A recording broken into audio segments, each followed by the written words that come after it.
Ricky, it's been a big summer for Spurs on the pitch, but mainly off the pitch, actually. What's your thoughts on everything going around Tottenham at the moment? Oh, what is it not a soap drama? What is it not a soap There opera? is. I want to know your thoughts on it. Come on. It's Tottenham. I mean, look, Daniel Levy stepping aside or stood down or pushed down, depending on how you view him being leaving or exiting Tottenham. He's still part of course, board there in general. He's got a 28%, 29% ownership of the club. So we'll have to wait and see how that plays out. But I think a lot of fans were surprised by Daniel's exit. I mean, look, I'd be lying if I said we weren't given certain indications it was coming. But again, when someone's been there for a quarter of a century, again, it's one of those things where that kind of change is going to send, I think, ructions, fair to say, throughout the fan base. Because again, Daniel was a figure that normally when things would go wrong, he'd always be the man that would take a lot of the flak for it. Whenever he had a defeat or a goal go against us, the camera normally would always pan towards him. So it has been pretty crazy. I mean, look, we've been involved in two high-profile failings of the summer in Gibbs White and Eberechi Chiesa. And you wonder why maybe that might be a reason why the acceleration of his exit could have taken place. And obviously we had a new manager, which is kind of a reoccurring theme at Spurs in the last kind of 24 months. They only seem to get to the second season and tried to have the third, as we know. He wanted the third, but he was denied the third. So, yeah, look, it's been an interesting start to the season. We started off, obviously, with a couple of great wins, 2 out of 2, and then we were brought firmly back down to earth in that defeat to Bournemouth before the international break. So London derby next, West Ham. We know how big it is for both clubs. And there's always this thing, a narrative, it's West Ham's cup final. I think the game's got bigger for Tottenham as well because of the gap between us and Arsenal. I just think that's a reason why for Tottenham it's just as important as it is for West Ham. So whilst you can play into that whole thing about it being a cup final for West Ham, I think for Tottenham also it's a massive game. And we can't take it lightly because our record up at you guys, especially in the last few years, it's been difficult to win up there. I think we've had a lot of draws where we've taken the lead, not been able to see it out. So won't be an easy game. November 2019 was the last time you won at the London Stadium. Yeah. Feels like everyone wins there except West Ham and Spurs. In terms of Thomas Frank, then, were you happy? Well, actually, context, Ange Postecoglou, were you wanting to see him dismissed or did you want him to get that third season? I mean, it's really hard when you've had 22 demoralising defeats where you've seen kind of the same system being applied time after time. Look, to be fair to Andy, he did adapt in the latter part of the season, but was he forced into adapting because of the amount of injuries we received? And I've got to say, it's great to see him back in the game. I think we do need managers like that in the game, and I think he's great for the Premier League.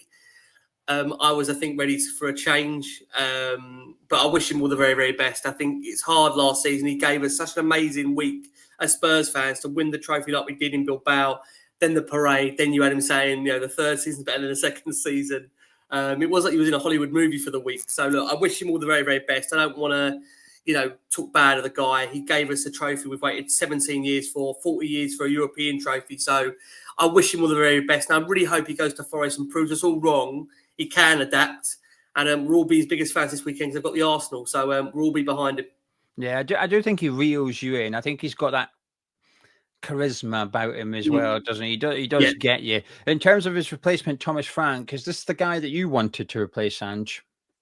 Oh, it's a great question. I mean, look, I think there was a few candidates out there that may have been of interest to Spurs fans. I think Andoni Iraola would have been another one that they look at him at Bournemouth and what he did last week to us. Over further kind of exemplified why he's going to be a very good manager and why he may end up at the likes of Manchester United because he's just got that aura about him and the way he plays football is so exciting. I do like Thomas Frank a lot. I think now seeing him in the Tottenham job feels like a right fit. It reminds me a little bit of when Pochettino came to the club where it feels now we've got a coach, no disrespect to Ange, that I think we've seen a progression with a lot of players that he's managed at Brentford, the likes of Tony, Visser, Watkins, Ben Rama. This guy's got a proven track record of improving players. So I think for Frank, it's going to take time. I think he's not used to having this level of exposure at a football club. With all due respect to Brentford, you're going from 5 or 6 journalists in a room on a pre-match game to then 15, 16. It's double the amount, which means double the amount of questions, double the amount of exposure. So when you get defeats like the Bournemouth game, to Brentford, that wouldn't be seen as a big headline thing where you do make the back pages if you're the Tottenham manager. So it's going to be intriguing to see how he deals with that. He's also obviously got, Tuesday, Sunday, or Tuesday, Saturday, Wednesday, Saturday, depending on the Champions League and that juggling act. So it's a big season for him. But I think he's been waiting for this opportunity, to get the chance to manage a top 6 club. I know your West Ham fans might laugh at me saying top 6 club. I don't think Tottenham are 17th as a club. I know we had a terrible season last season, but I do think Tottenham are traditionally known as a top 6 club. It's going to be tough to get back in the top 6, but it's also going to be interesting too. In terms of the transfer window, then you had a busy end to the transfer window as well. I feel like you had a busy start and a busy end, and a bit in the middle was the part where you were perhaps a bit disappointing. Are you happy with the overall business and how the window went, or do you hold that frustration that perhaps you didn't get the likes of Gibbs White? I think, especially as a Tottenham fan, the last 20 years under Daniel Levy, you always go into the window with such high hopes, and you leave it knowing you could and should have done more. I think that's pretty much the similar case here. There was a lot of classic Tottenham things about this recent window. 2 high-profile failed transfers, periods of inactivity where you're thinking, what are they doing? Look, I think the Kudus business is an interesting piece of business because we've not done deals with West Ham for over a decade. So I think, again, with Tottenham, they've made a lot of opportunistic signings in the past. The Kudus one is linked to, of course, the PSR and West Ham's need to sell. I think you did have a great season for you last season, let's be honest about it. I really hope we're getting the Kudus of his first season at West Ham, where he was a really good player. There's always that worry that down the line, if we aren't matching his ambitions, will he do the same to us like he's done to you? But he's an exciting player. He's one that is a fair player that gets fans off their seat. And like I said, from the Kudus one, there was that real genuine excitement because within that 24 hours, we thought we triggered the release clause of Gibbs White. So suddenly, a lot of us Spurs fans are thinking, God, we're acting differently here. We're almost like we've gone and spent 55 on Kudus. We could spend 60 on Gibbs White. What the hell is happening? But in true typical Tottenham fashion, we were back down to life with that failure of a transfer. And then, of course, going into Eze. We had a straight 7-day run at him, and for whatever reason, just could not seem to get that deal done. And by the fact of how long it took to get the deal done, I think Eze always wanted Arsenal, to be fair, which then made that quite tricky. So, we missed out on him. And I think that the end of the window was opportunities arising because we didn't act too early. I think Simmons, for example, at the start of the summer, I don't think he would have been on Tottenham's radar because I think they would have thought he was going to Chelsea. Obviously, he looks like a very exciting acquisition that we've got there and one that could be great for the league. But again, I'm very reluctant to kind of go too crazy because there's a period of adaptation needed for the Premier League. And we know as fans, we want demanding where they come in straight away and hit the ground running. And same as Moani, I think when you look at Moani's goal-scoring record, it's been pretty good wherever he's been. Yeah. But again, this is the Premier League. It's the toughest league in the world. So whilst we ended the window with a couple of really exciting signings, I'm loath to get too carried away to say they're going to hit the ground running and we've got 30, 40 goal contributions between them because we simply don't know how they're going to react to the Premier League. Right then, season hopes. You've done everything off the pitch. Levy's gone. Frank's saying you've done your business. I always like it when the transfer window closes because it feels settled. That period where you're playing games and windows open, it feels so. There's so much disruption and stuff. Like you're preparing for a game, you don't even know if that guy is going to be able to play or not. So I dislike that part. I don't like it. But now, international break, it's a period of calm. It feels like the league starts now for me. This is the bit where I was saying now the season starts because everyone knows what they've got. Unless you're not involved and you decide to sack your manager during it. But what's your hopes for Spurs this season? What's a good season for you? I want to know what your sort of expectations are, what your ambitions are, and what's like a good season. Well, they sat down to Postecoglou because we couldn't compete on all 4 fronts. So they brought Frank in with the objective that he's got to compete on all 4 fronts. So on that basis, got to get further up the league table. It's not going to be easy. I think, people laugh and look at the fact we're 17th. We're 17th for a reason. The performances weren't good enough. We didn't adapt enough in games. We had a lot of injuries as well, which again is part of the reason for obviously Ange and the league position being what it was. But, let's be honest about it, Tottenham just can't be there. They just can't be. So they've got to try and get themselves back at that league table. I think that if they can finish anywhere up in the top 8 and have a good cup run and, get into the next phase of the Champions League, I would see that as a good first season for Thomas Frank. So I think that really is kind of what I'd look at in terms of being a good season, top 8 finish, decent cup run. We can get to a cup final and win another one. That'd be amazing. I think, again, for a club like Spurs, I think similar to West Ham when you won the trophy, you just want more. You crave more of it. You just crave those moments that you think we need to have that happen again. And as a Spurs fan that's waited 17 years for it, you want it sooner rather than later again. So I think that's going to be the interesting fact now. Now we've got what feels like a different element of ownership although they're the same people that have been there for 24, 25 years, it'll be intriguing to see really just how much has changed. And I think that's going to be interesting in these next few months or so. I think we understand a lot of the family members of the Lewis group that are now owning Spurs are going to be at the West Ham game. They're going to make their presence felt. So we'll see. But in terms of, like I say, what Spurs need to happen, what Spurs need to do, they've just got to be competitive on all four fronts. That's the reason why they sacked Ange. So, yeah, that's what I would say. Top 8 finish, decent cup run, another cup will be amazing. Right, from your team to my team, what do you make of West Ham? I mean, when I look at like soap dramas and soap operas, I mean, West Ham is similar to Tottenham, where it just feels like you guys are always it's just a story. I really thought when Graham Potter went in there, he was the right man for the job. And I think the problem is, I think Potter came in a manager too late. I think he should have come in after Moyes before you went to Lopetegui. But I think that job's made it a lot harder for him now because he's had players bought for him that arguably I'm not sure are Potter's kind of players. And also Potter, you have to remember, has gone through a difficult spell at Chelsea, and I think everyone was kind of seeing how he's going to respond to it. And I think he had a decent start at West Ham. There felt like there was initial maybe uplift where you thought, okay, new manager coming in, going to have time, going to need time to settle. It just feels like the summer transfer window hasn't maybe been what you hoped it would be. It's been fairly disruptive. I think it's not easy when you lose one of your star players, if you can call him that Kudus, to a London rival. I just don't think anyone would have wanted him to go to Tottenham. But where was he going to go? Where was he going to get that money from? So I think it's difficult on that aspect. The start of the season is obviously, bar last week, which you've turned around, which is good for West Ham. Difficult start. To concede the amount of goals they've conceded against Sunderland and then at home to Chelsea, again, a London rival.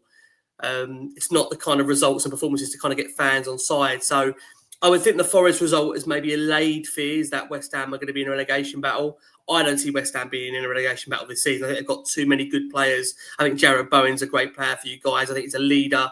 And I do think I see players there good enough talent-wise that will make sure West Ham are safe.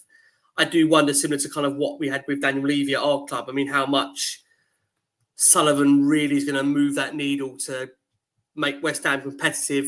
I think the thing is now, this sounds crazy, that maybe winning that trophy was one of the worst things to happen, because when you've achieved that as like an ultimate goal, where do you go from there as West Ham, and where do the ownership go from there? So I think it's an interesting time for West Ham. I know the fans are stepping up their protests, so it'll be interesting to see fan power, because we had a few protests down Spurs. They weren't outrageous numbers of 10, 15,000, but it just shows you 3,500 or so. I failed to believe that did not play in part a little bit to Daniel Levy leaving the club, because it was just noise and hysteria, and everyone knows sponsors don't like that.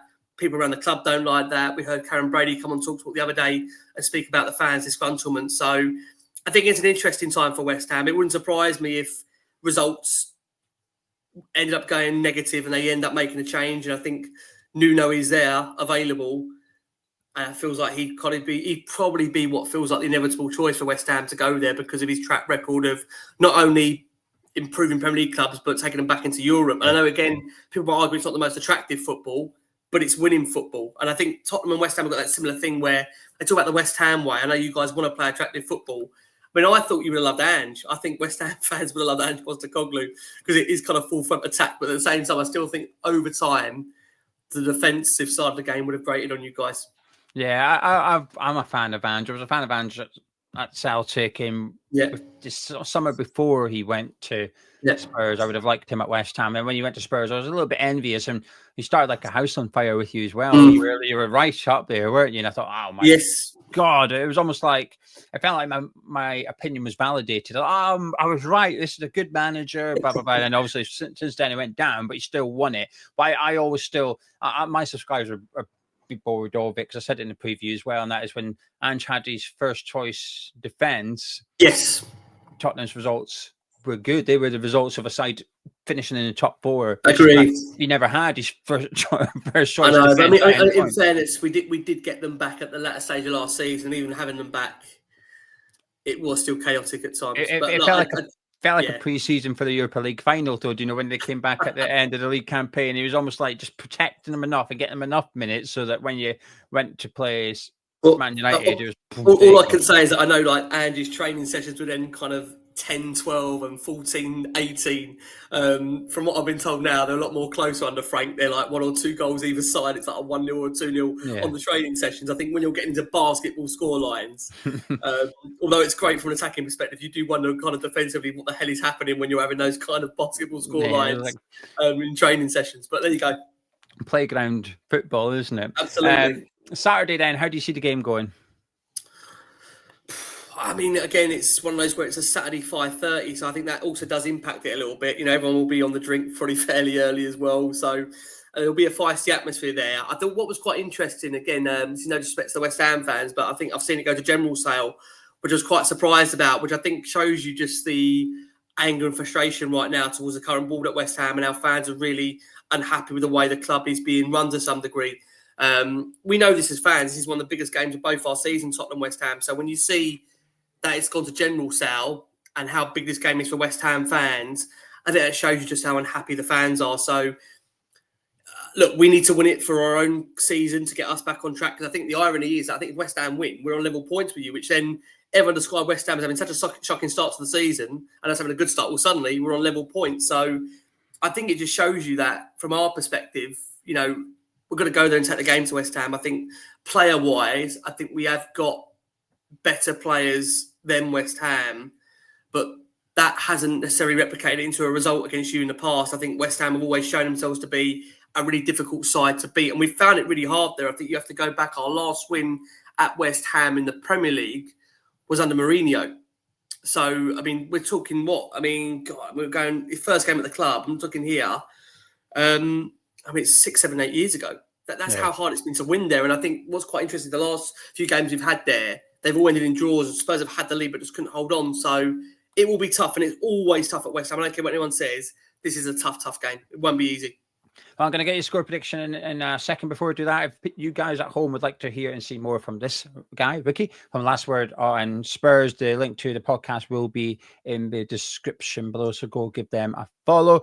Ricky, score prediction, please.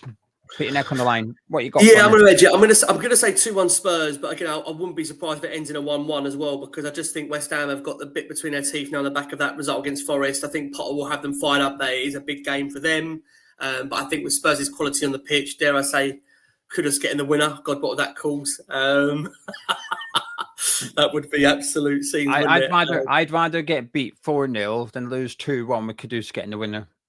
Okay, I would. I honestly, I would. That's the worst. That scenario you've just painted is the worst scenario to happen. To lose by a goal and Kudus gets the winner. No, I'm not having that. That's the worst scenario. I don't want it. Well, let's go 2-1 Spurs then. I couldn't care less who scores the winner, but I mean, Kudus would be great for pure vibes, but at the same time, I couldn't care less who scores the goal for Tottenham. But I'll say 2-1, but again, wouldn't be surprised if it ends in a 1-1 because it's two teams that really, whenever we come together, especially at West Ham, it's always difficult to call, and you always know you're in for a game. I don't think we've had an easy game there for a very, very long time. I don't expect this one to be easy either. For the last 4 games at London Stadium, I finished 1-1 as well. So it's definitely a popular scoreline between these two teams. But Ricky, thank you so much. And you guys at home, if you've enjoyed it, please do drop a like on it by clicking thumbs up. It's going to be damage chatting myself and Ricky. Catch you in a bit.